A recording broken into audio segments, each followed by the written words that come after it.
Agustus tahun 45, puncakna revolusi sakti, ngancurkeun rantai penjajahan bangsa, berjuang nanjerkeun Indonesia merdeka. 17 Agustus tahun 45, puncakna revolusi sakti, ngancurkeun rantai penjajahan bangsa, berjuang nanjerkeun Indonesia merdeka. Nusa waluya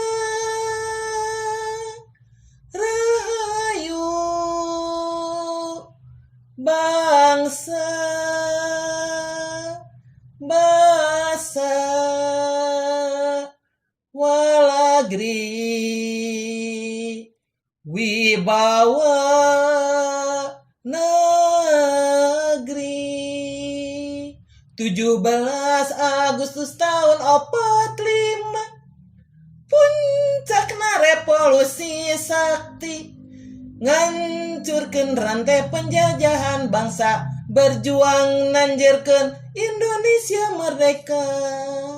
17 Agustus tahun 45, puncakna revolusi sakti, ngancurkeun rantai penjajahan bangsa, berjuang nanjerkeun Indonesia merdeka. Nusa waluya rahayu, bangsa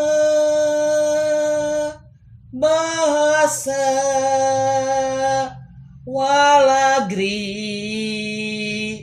wibawa negeri.